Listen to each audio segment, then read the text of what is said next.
Water, an important resource for maintaining a food supply and a productive environment for all living organisms. With no water supply, all vegetation will soon die out and the world will resume a desert.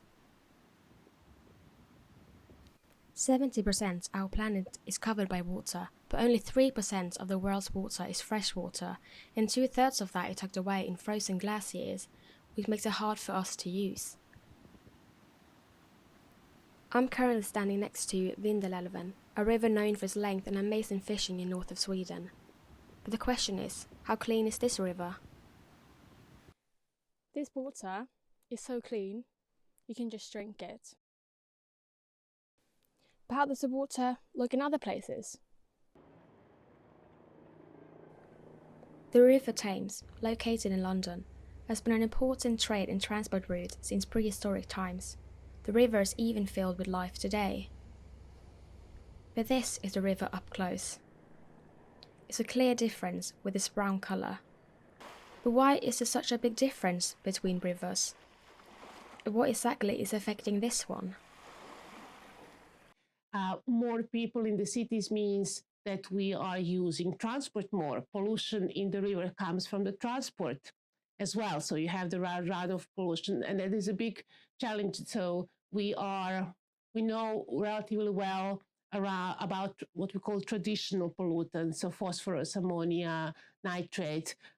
What we know much less about is these emerging contaminants, so microplastics, pollution coming from, for example, from the tires. It's a big challenge. There was an article, I think, in Guardian yesterday that the elements of the microplastic were found in the human blood for the first time.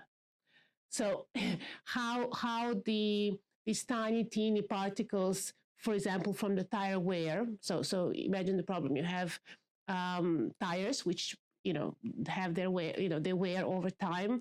You now have lots of electric cars or more electric cars which are much heavier because of the batteries. And what that happens is that your tire wear increases. All that microplastic ends on and starts depositioning on the surface. Then you have the rainfall event. It washes it off. Some of that goes into the treatment plants. Some of that goes directly into the river. What happens in the river then is that affects the species. So the amounts of microplastic have been found in, say, salmons. We drink that water. That water is also used for the irrigation. So we have no idea where these microplastics are then going from the water, but also from the air, isn't it? That very fine particles. So the quality is a big challenge, and London rivers do struggle with the water quality, but it's not just London, it's generally UK rivers are struggling with the water quality because it's the indicator, it's the property of the system which captures all the influences coming from the land. So many aspects influence that, and trying to fix one doesn't necessarily mean that the water quality will overall improve. Generally, I don't think it's maybe not as big issue that I would like it to be in a sense that water is a precious resource. So how we go about it now, and especially what will happen with it in the future is a big topic to be discussed. This is Vindelälven and Thames side by side, and it's a clear difference. It's understandable that two rivers from different countries are being treated differently, so let's take a closer look at Vindelälven.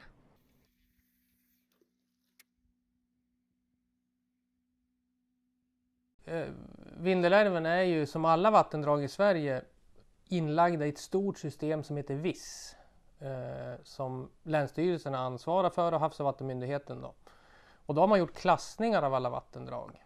Målsättningen är ju nu fram till den miljökvalitetsnorm som det heter, som Vindelälven till exempel har, det är att den ska ha god ekologisk status, och så är det ett årtal. Och för Vindelälven tror jag att det är 2027.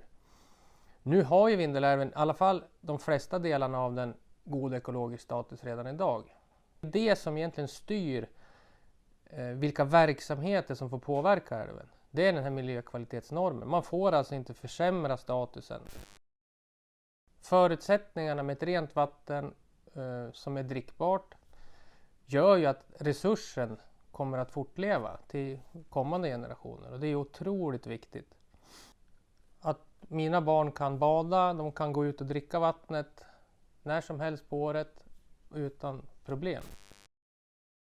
På sommaren, de som kommer till Sorsele och även de andra kommunerna efter älven, så tror jag att nästan 100%, inte kanske 100%, men 80% har ett fiskespö i bakluckan på bilen. Även om du kommer för en konferens eller besöker släkt och vänner eller någonting, så åker man, ska jag till Vindelälven, då tar man med sig fiskegrejerna.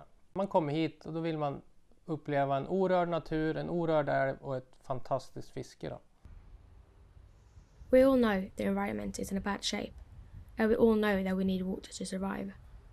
It is clear which one of Thames and Vindelälven is affected the most because of humans. So next time you think about doing something that might harm the environment, think again, because a better environment will give you a better tomorrow.